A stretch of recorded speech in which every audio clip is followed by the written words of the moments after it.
Bienvenidos a Mujeres con Código, un programa donde tus derechos valen. Quienes habla, Fabiana Guleta, recibiéndolos aquí desde nuestro buró jurídico, Cito Endardo Rocha 2094, San Justo, La Matanza.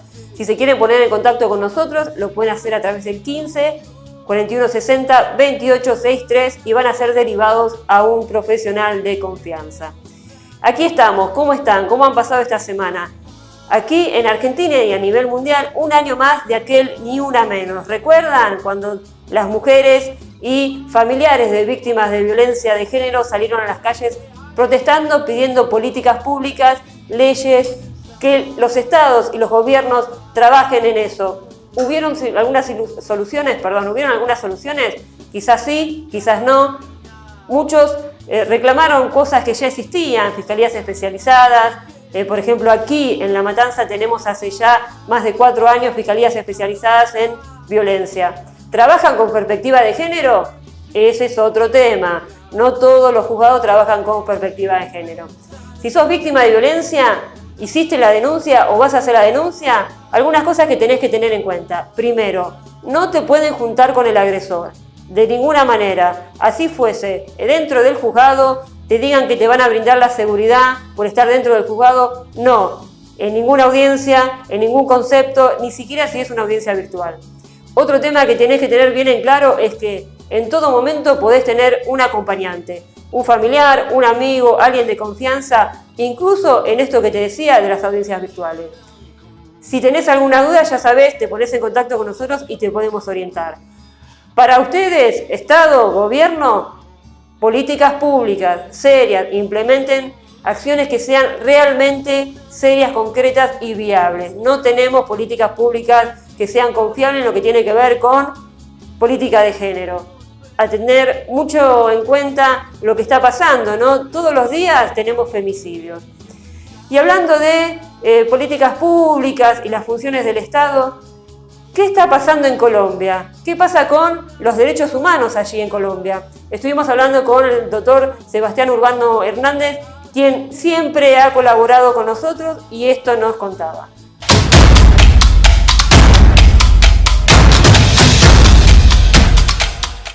Bueno, contame un poquito cómo está la situación. ¿Está más tranquilo o sigue tan desastroso como hace una semana atrás? Pues la verdad es complicado, pues como te decía anteriormente, bueno, el país básicamente se lanzó a todas las manifestaciones porque pues realmente la gente está cansada de que siempre se estén vulnerando las situaciones y que de alguna forma siempre son los mismos de los mismos en un gobierno al cual no gesta oportunidades para ninguno de los sectores. Entonces es de decir que el gobierno nacional, a través de una situación de emergencia sanitaria que lo ha habido todos los países, pues ha hecho un mal gasto de los recursos y de los rubros presupuestales. Entonces, por ejemplo, digamos en mi ciudad, había un rubro presupuestal para una feria donde pues básicamente no es necesario y se gastan una cantidad de dinero en donde ese dinero podría ser invertido en las entidades de salud, en la educación, en otros sectores que se están afectando por la pandemia. Entonces, todas estas situaciones llevó a cabo a que la gente pues empezara como a generar ese síntoma de intolerancia. Cuando el gobierno se ve, digamos, de alguna forma, pues contra la espada y la pared, comienza a lanzar proyectos de reformas incongruentes en plena pandemia, en donde nadie tiene dinero, en donde todo el mundo está preocupado por situaciones de su familia, económicas, sociales, políticas, etcétera. Entonces, el pueblo y principalmente los jóvenes, que son los que menos oportunidades tienen, pues de alguna manera se lanzan a manifestarse y a irse en contra de todas esas políticas, porque no solamente es la política de la reforma tributaria, sino que también es la reforma a la salud, la reforma a la pensión, bueno, cantidad de reformas que son realmente pues negativas para un país, y más cuando de alguna forma pues no se tiene presente que hay unas situaciones importantes que relacionar dentro del mismo contexto. Entonces, todas esas situaciones llevaron a que la gente saliera a las calles a manifestarse y eso pues también concadenó otros problemas, como son problemas evidentemente que relacionamos en nuestro país como la seguridad, como la política, como también otras cuestiones que tienen que ver con diferencia de clases sociales, también con problemas donde realmente empezamos a reconocer la situación precaria que vive el país con respecto al acceso a la alimentación, el acceso a servicios de transporte público. Entonces, cada una de esas situaciones se ha ido ampliando, ampliando, y pues hasta ahora cada vez como que sale un problema nuevo y cada vez como que la situación se pone más difícil porque pues el gobierno de alguna manera ha querido dividir los sectores. Entonces, Mira, a ver, ¿qué ha hecho? perdón, discúlpame. Nosotros a veces hacemos una comparación, que no sé si está bien hacer la comparación, de Argentina, algunos, ¿no? Hacemos la comparación con Venezuela, ¿no? De lo que están pasando nuestros hermanos, porque estamos aquí cerquita, venezolanos, que muchos han venido aquí para Argentina. Colombia está pasando por una situación similar, digamos, en cuanto a los recursos, la falta de trabajo, los costos, ¿no? Que se han ido a las nubes como para que puedan los alimentos estén al alcance de todo, que no se puede salir a las calles a protestar porque no se permite, o sí, en realidad te lo permiten, pero una vez que uno está en la calle, la coacción es muy grande. ¿Están pasando por esa situación también? Sí, no, o sea, realmente nuestro país es muy chistoso porque quizás ustedes que están en el exterior han escuchado que Colombia puede ser una posible Venezuela. Y esa fue la primera política, digamos, parlamentaria, ideológica, política, digamos, que va, en fin, de construir supuestamente un plan de gobierno, ¿sí? Entonces, esa propuesta, de alguna manera, creó un estándar donde la gente eligió al actual presidente porque pues creían que Colombia se iba a volver una Venezuela. Entonces, eso más las comparaciones cuando tú intentas meterte en el negocio del otro. Y eso es lo que pasó en Colombia. Colombia quiso tomar partido en cosas que no tienen absolutamente nada que ver. Entonces, realmente nosotros tanto que criticamos esos procesos del hermano país y Colombia está viendo exactamente lo mismo.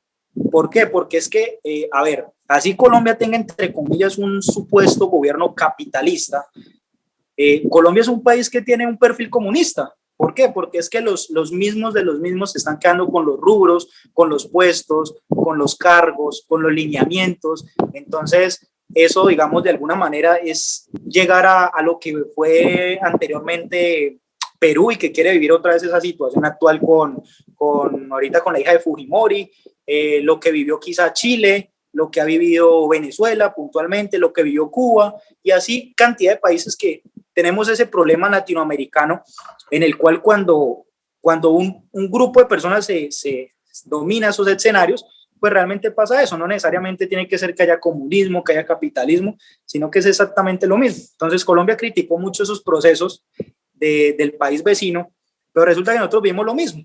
Vimos exactamente un país... Y el día a día en la calle. A ver, aumentaron personas más en estado de calle, me imagino por la desocupación. ¿Cómo están con el tema de las vacunas? ¿Qué porcentaje ya se han vacunado? ¿Cómo es el día a día?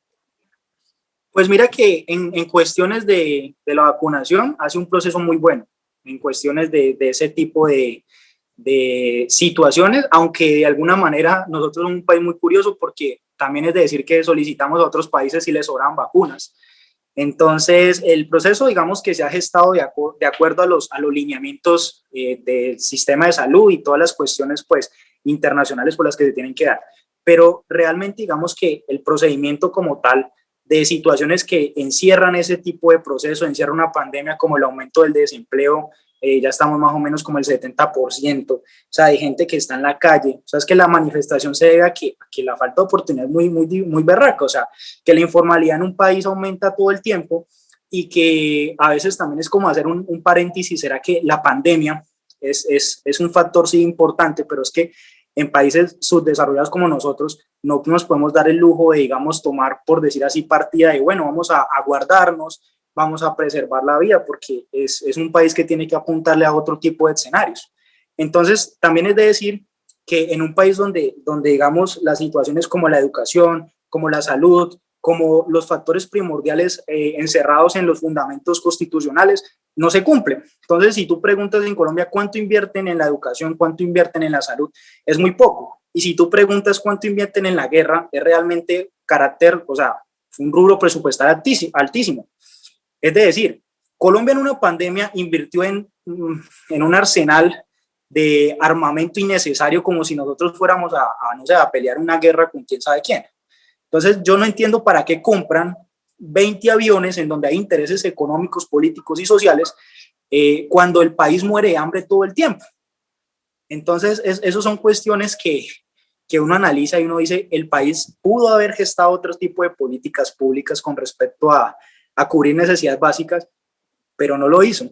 Entonces, es difícil porque pues yo digamos que admiro mucho los procesos que han realizado algunas personas porque no todo es malo y el sistema de vacunación ha funcionado pues bien, o sea, relativamente cubriendo lo necesario, bajo políticas estrictas en donde esas vacunas son las ideales para las personas, pero también es de decir que esa preocupación de la vacunación nace precisamente por las manifestaciones, por el movimiento que se ha gestado y pues la verdad te digo, yo he estado en puntos de asamblea de bloqueos en donde he estado hablando con los jóvenes, con los indígenas, con personas que realmente creen en fundar un panorama distinto y realmente o sea, el paradigma real de la situación es que se quiere obviamente cambiar situaciones muy precisas, a veces pues muy equivocadas, pues porque esos lineamientos tienen que gestarse de forma adecuada y de forma pues muy precisa. Pero yo creo que ¿Y crees quizás... que van a tener algún resultado favorable o van a ser agua, digamos, todas estas protestas, toda esta intención de lograr un cambio? ¿Tendrá sus frutos? ¿Podrán lograr un cambio realmente? Pues mira que yo hablaba de eso con mis padres y he hablado pues con varias personas, quizás a veces hay cosas que estamos en desacuerdo porque pues a veces extralimitamos nuestro derecho a la manifestación y eso hay que decir, o sea, hay veces que eso también hay que saber cuál es el punto y cuál es el eje de la manifestación. Pero realmente hablábamos con mis papás y decían, quizás nosotros si hubiéramos tenido las ganas y la gallardía que ustedes como jóvenes han tenido para querer digamos, salir a las calles mejor dicho, bloquear todo y pues crear un escenario diferente a lo que ustedes quieren en su vida, yo creo que realmente sí se ha gestado un cambio. Se ha gestado un cambio porque quizás personas que vivían en su comodidad salieron de su zona de confort y dijeron, no, o sea, nos están afectando. Por ejemplo, en mi caso, yo soy independiente, litigo con mi equipo de trabajo, pero es que, doctora, es imposible. Usted, digamos, sabe bien que nosotros pues nos conseguimos los rubros y los dineros de forma pues muy difícil. Entonces, pues uno irá a declarar renta sobre un porcentaje de 2 millones de pesos colombianos es imposible. O sea, más que hay que pagar sistemas de salud también que son altos, ¿sí? Porque es que si tú pagas 2 millones de pesos colombianos, tendrías que pagar un sistema de salud de mínimo 300.000 pesos colombianos, eso equivale más o menos en dólares a como más o menos $130 aproximadamente de salud, y tú te vas a ganar un salario de aproximadamente 650, $700. O sea, ¿qué te queda? Nada, más lo que hay que pagar más los impuestos del país. Entonces, realmente... A ver, no, creo que allí, igual que acá, uno para ejercer la profesión tiene que pagar la matrícula, tiene que pagar aportes, y eso también es un gasto que los colegios de abogados o el Estado no ha previsto, porque no somos trabajadores esenciales los abogados. Sí, no, y entonces digamos que eso nos generó a nosotros desde nuestra actividad judicial en apoyar a los chicos de alguna forma, haciendo gestión social, haciendo una labor acerca de, bueno, vamos a gestar esta lucha, crear esos pliegos de peticiones al gobierno y en crear, digamos que con base a varios abogados en la ciudad de Medellín, creamos un estándar en donde pues defendimos de manera gratuita a toda la gente que está en las manifestaciones y eso, digamos, da fe de que la gente quiere algo diferente, o sea, la gente realmente está aburrida de creer que este país tiene algo que ver con la izquierda, con la derecha, o sea, eso realmente no es el sentido y quizás yo pienso que lo que nosotros necesitamos como país es una persona diferente a todos esos núcleos sociales porque eso está afectando. Esto aquí no se trata, digamos, de ser usted de centro, izquierda, derecha o de cualquier cosa o de la religión que usted quiera o el partido político que usted quiera, sino que lo que se necesita es cumplir con los estándares mínimos. La Constitución política trae unos estándares básicos, cumpla con eso, tenga a las personas bien y trate de velar por los intereses de la población. Y eso es lo que realmente pues se ha gestado en Colombia y ha sido uno de los paros nacionales en nuestra trayectoria el más largo de todos, en donde, es de decirlo, se afectaron garantías constitucionales de los dos bandos, ¿sí? Tanto de manifestantes como de policías, porque pues tampoco podemos decir que el otro bando es totalmente malo, porque sabemos que en cualquier sector hay gente buena y hay gente mala. Claro. Y lo más curioso de todo es que el país de nosotros quiere tapar el sol con un dedo. Entonces, eso digamos que otro punto que quería decirte, nosotros criticamos a Venezuela cuando no quisieron dejar de entrar a la Comisión Internacional de Derechos Humanos y Colombia hizo exactamente lo mismo.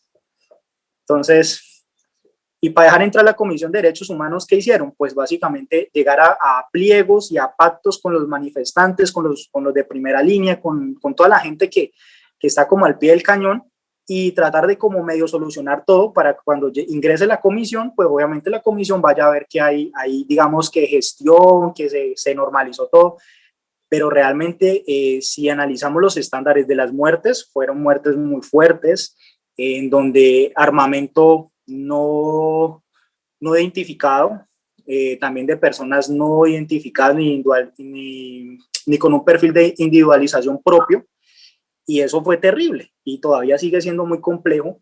Es decir, que nosotros que estuvimos, digamos, en los primeros inicios de todo esto, algunas personas nos tocó desvincularnos de todo este tipo de cosas porque amenazas, situaciones bien difíciles.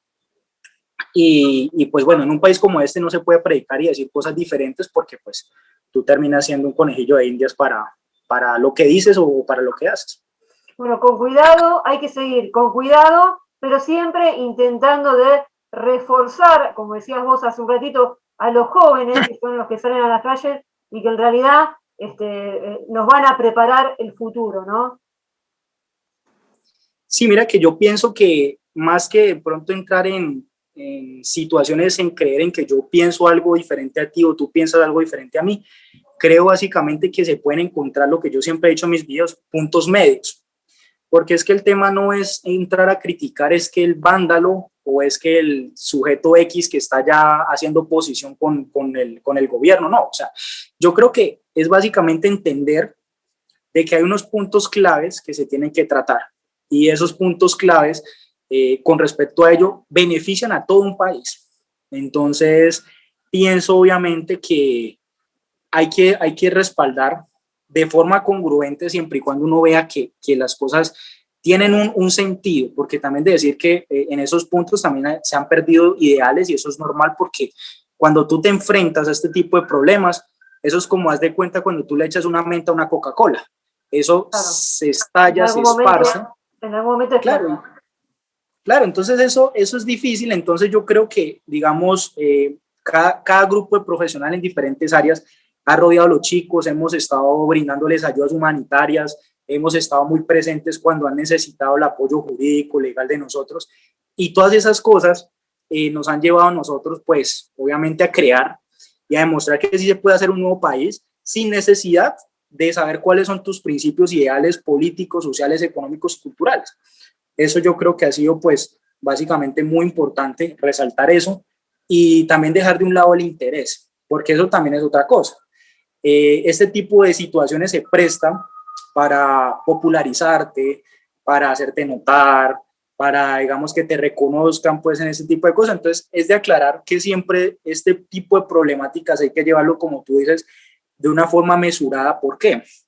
Porque es que esto no se trata de un juego, esto es algo muy serio y a veces cuando hubo personas que intentaron como aprovecharse de esta situación por X o Y motivo para quizás, digamos, sumar unos puntos de crédito en este tipo de situaciones. Lograr un interés propio, ¿no? Lograr un interés Claro. propio con un beneficio particular y no buscar el bien social, el bien común, y basarse en ideales. Así que me parece fantástico que se aunan y que hayan decidido salir a la calle para recuperar lo que perdieron.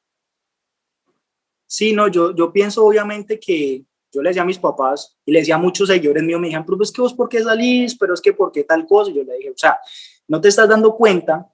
Y muchos amigos me decían, es que los abogados tenemos y conocemos que hay mecanismos constitucionales. Entonces yo digo, a veces uno no puede pensar como abogado. O sea, no pienses como abogado, porque si piensas como abogado te vas a ir a la ley, te vas a ir a la constitución, te vas a ir a lo escritural. Y todos sabemos prácticamente, los que hemos visto en primer semestre, las diferentes revoluciones nunca se han gestado con documentos, siempre se han gestado de salir a la calle, manifestarse, decir no estoy de acuerdo, y eso genera una presión social, ¿ya? Muy diferente ya son los desmanes, ya son las situaciones que se presentan, pues, digamos, de forma que no garantice la defensa a la debida protesta y la vulneración a los derechos fundamentales. Pero yo considero, y siempre se los digo, o sea, la manifestación es uno de los pilares más importantes de cualquier tipo de constitución o escenario en donde la sociedad se levanta y dice no. Por ejemplo, claro, porque se crean movimientos sociales y esos movimientos sociales sí o sí tienen que dar lugar a políticas públicas. Otra no queda. La continuidad de esos movimientos va a dar lugar a las políticas públicas y el Estado tiene la obligación de escuchar para crear esas políticas. Bueno, doctor, me encantó estar hablando contigo. Nos vamos a seguir viendo, ¿eh? Ahora, así, a través de Zoom. No, a mí también agradezco mucho el espacio que ustedes han brindado, pues de alguna manera siempre lo considero muy importante y siempre pues que puedo, digamos, dependiendo de mi tiempo colaborar, siempre lo voy a hacer. Y bueno, digamos que esto es una parte de la historia que ustedes podrán ver. Digamos que, bueno, ha habido muchas cosas y muchos sistemas de información y creo que a través de la Comisión de Derechos Humanos, digamos que se van a presentar muchos precedentes importantes que van a apoyar también ese tipo de cosas para los que les gusta obviamente el derecho internacional y conocer un poco más cuando quizás a ustedes les toque una realidad similar.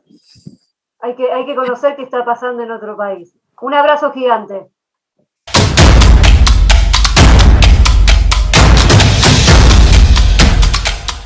Muchísimas gracias, doctor. Bueno, como ven, el futuro está en manos de nuestros jóvenes.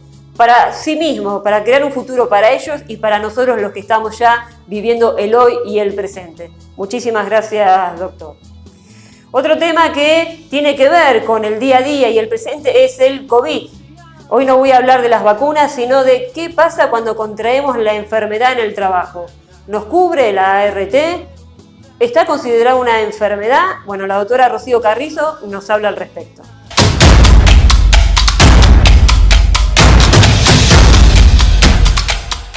Hola, buenas noches, una vez más aquí junto a ustedes en Mujeres con Código, acompañándolos desde casa. Hola Fabi, ¿cómo estás? Bueno, hoy vamos a hablar del COVID como enfermedad profesional. A lo largo de estos periodos que venimos transitando, en donde la pandemia del coronavirus es parte de nuestras vidas, también tiene incidencia en lo que es la esfera del trabajo. ¿Qué pasa con los trabajadores esenciales y aquellos trabajadores que se fueron sumando a lo largo de los diferentes decretos que tienen permitido poder llevar adelante su actividad? No todos los rubros sí pueden llevar adelante la prestación de trabajo o la dación de trabajo por parte de los empleadores. Tenemos que tener en cuenta que son solo aquellos que se encuentran habilitados a través de los decretos que el Poder Ejecutivo ha emitido a través de los diferentes DNU y se encuentran publicados en el boletín oficial. Pero bueno, para hacer un poco de memoria respecto de este tema que es la cobertura de las aseguradoras de riesgo de trabajo, tema que hemos tratado aquí en Mujeres con Código, hoy quiero más que nada hacer hincapié en aquellas cuestiones que es importante que sepan, sí, tanto para aquellas personas que se dedican al ámbito de salud, enfermeros, médicos, técnicos y también aquellos trabajadores como son los del transporte, tanto choferes de corta y larga distancia, aquellos que trabajan en el subte, los pilotos de avión, bueno, diferentes actividades que están permitidas y que bueno, están resguardados en cuanto a aquellas contingencias que sufran producto de la dación de trabajo, o sea, la prestación de servicio, perdón. Bueno, como todos bien saben, las aseguradoras de riesgo de trabajo lo que hacen, sí, es cubrir a los trabajadores de aquellas contingencias y resguardan a los empleadores, a las empresas, para que aquel trabajador que necesite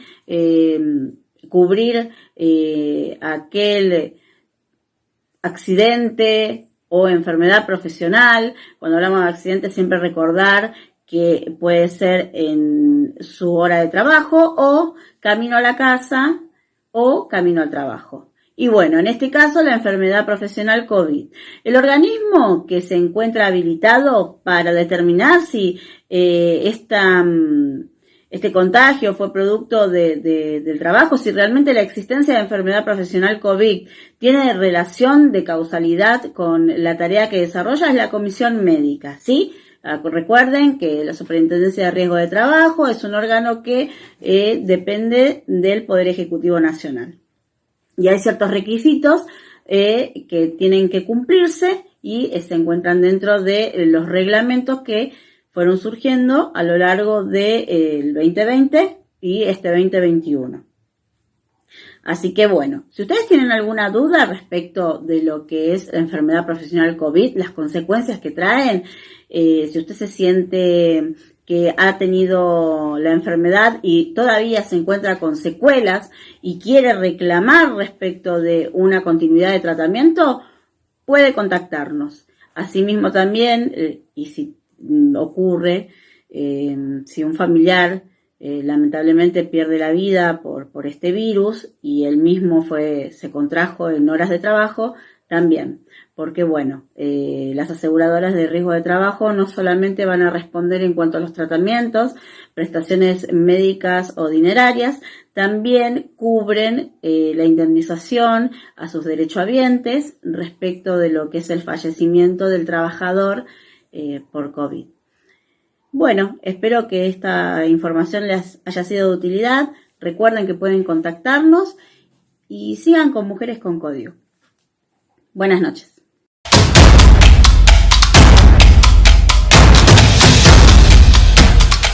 Muchísimas gracias, doctora Rocío Carrizo. Espero que les haya sido de utilidad. Sumamente interesante que se empiece a contemplar el COVID como un tipo de enfermedad dentro del ámbito laboral. Hay que seguir cuidándonos. Tengan en cuenta que más allá de las restricciones que surgen en cada país, nosotros específicamente los fines de semana van a ser mucho más estrictas aquí en Argentina, sigamos cuidándonos.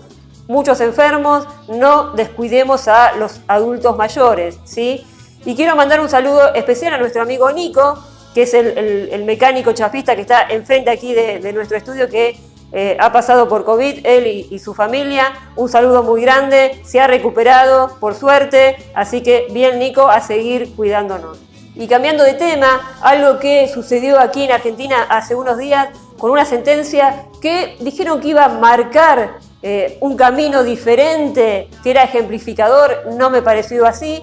A un muchacho se lo sentenció a que tenga una medida perimetral de 300 metros para no acercarse a su perro, a su perra.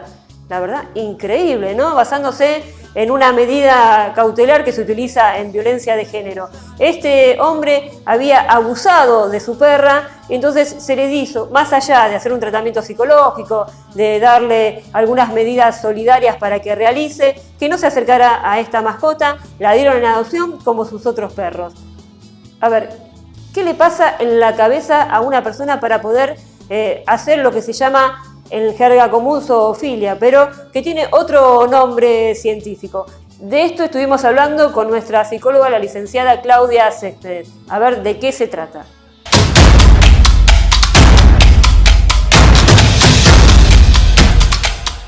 Bueno, acá estamos con Claudia Céspedes, nuestra psicóloga, nuestra mujer con código, para charlar un poquito. Yo comentaba un caso que me llamó la atención, de un muchachito que fue condenado con una medida para no acercarse a su perra porque abusaba de esta perra.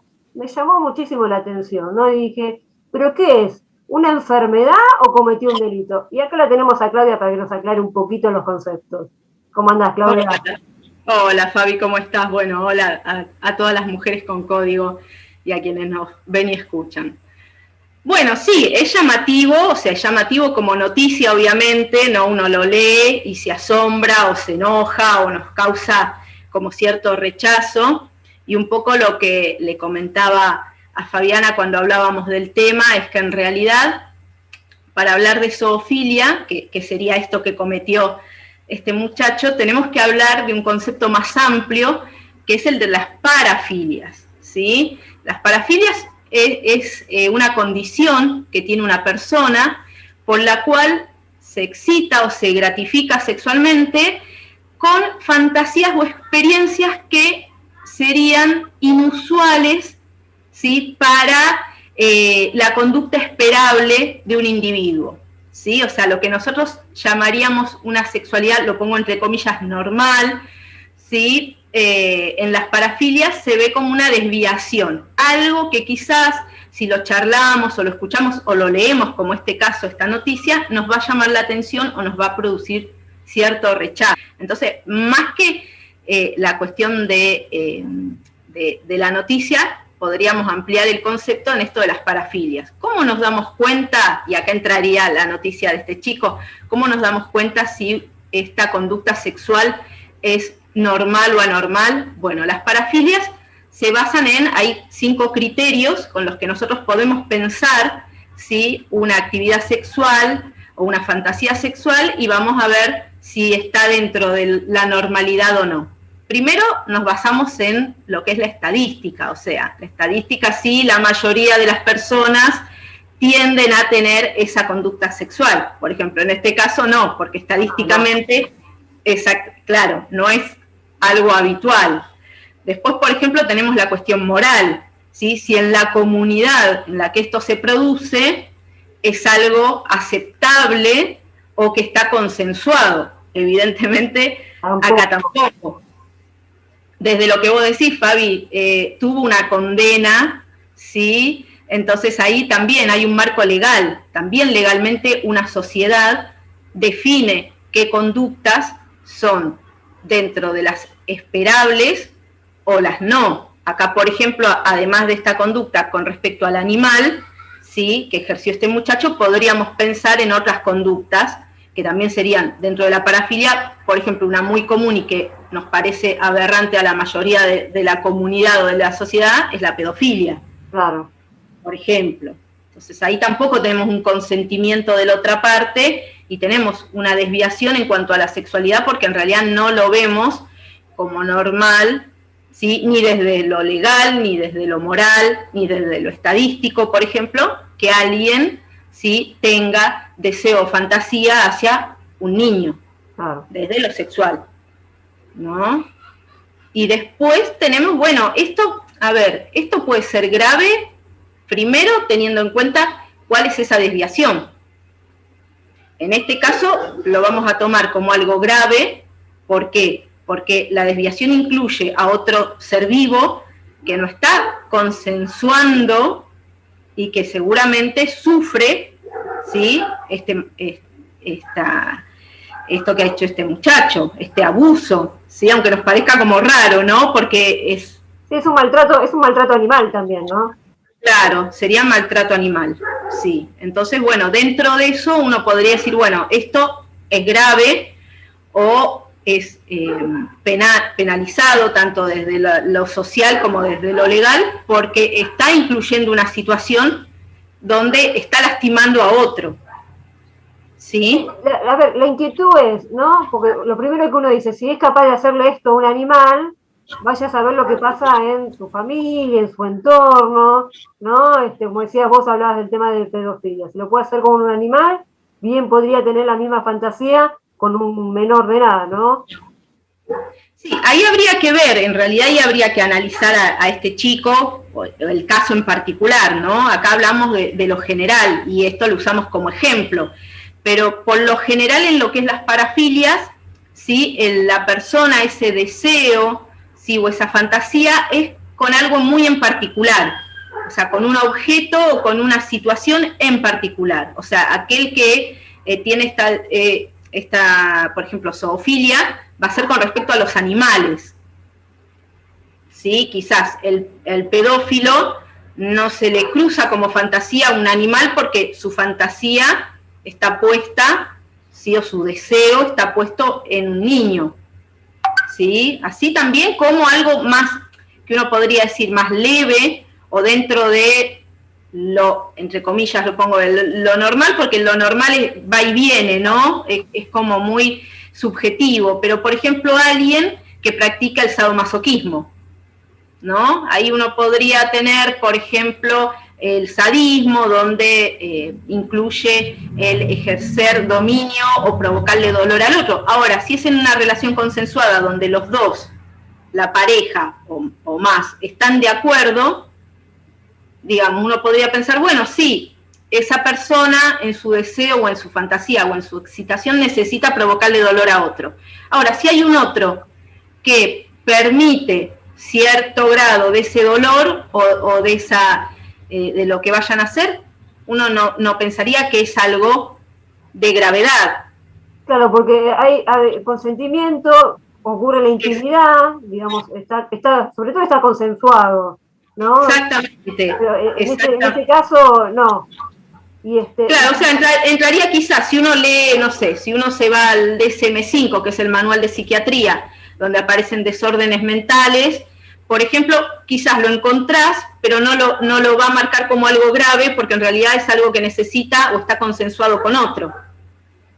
Ahora, si esa misma persona necesita ejercer violencia para excitarse, pero lo que quiere es que el otro no haya un consentimiento, o sea, disfruta con generarle dolor al otro, real, me refiero a que el otro no está consensuando eso, ahí sí ya tenemos un problema.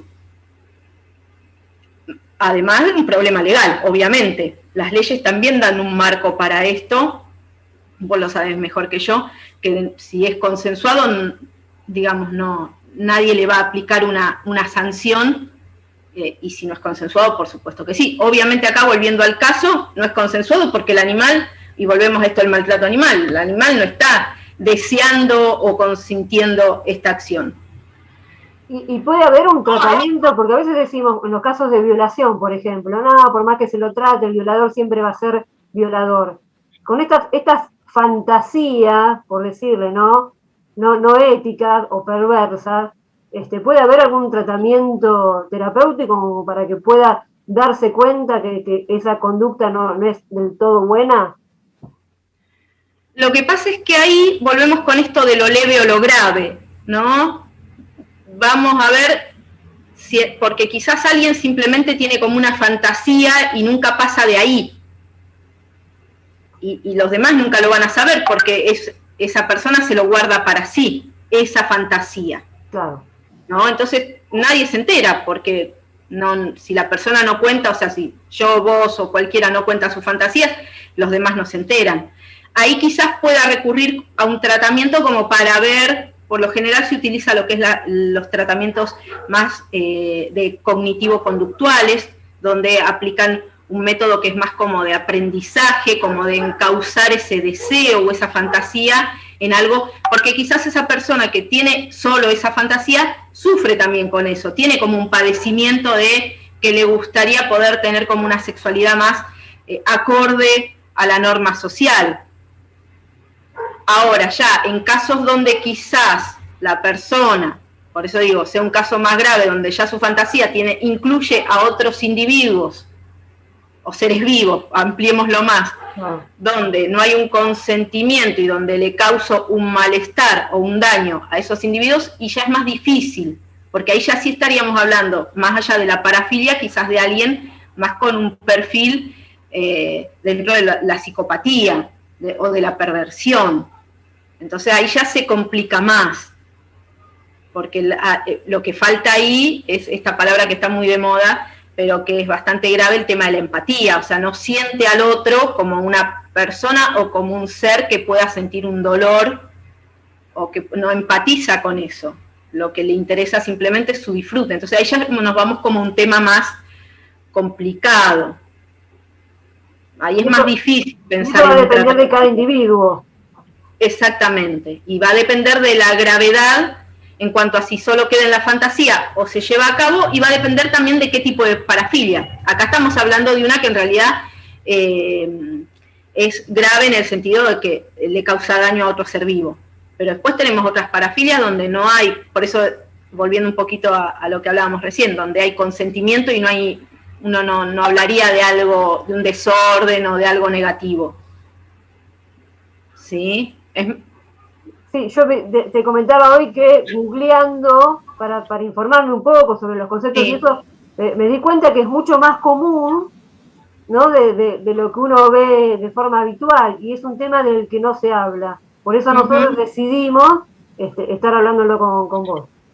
Sí, justamente, si uno googlea encuentra todo un mundo y quizás hasta nos asombramos o nos llama la atención o nos produce este rechazo que yo decía, porque en general la sexualidad en general es un tema tabú todavía hoy, y más cuando esa sexualidad no es como la esperable, ¿no? Entonces hay todo algo que nos genera, y como queda muy en la intimidad de la persona, muchas veces por eso muchas veces encontramos ya, perdón, me explayo un poquito, pero dentro de esto de lo que es más lo perverso, encontramos a veces estas noticias donde, no sé, un asesino o un violador y tenía su familia, sus hijos, ¿no? Como toda una pantalla a nivel social perfecta, y resulta, ahí serían estos casos que no son tratables en el sentido de que va a mejorar, porque funciona como de otra manera esa mente o esa estructura.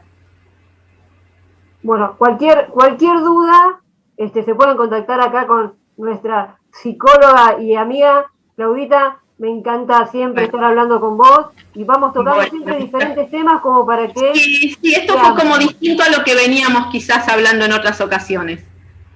Pero está bueno porque nos romper a veces un poco. Nos sirvió de disparador una noticia, y es fundamental también analizar un poco la psiquis, ¿no? De cada cosa. Sí. Así que bueno, un beso para todos, saludos. Gracias, un abrazo enorme.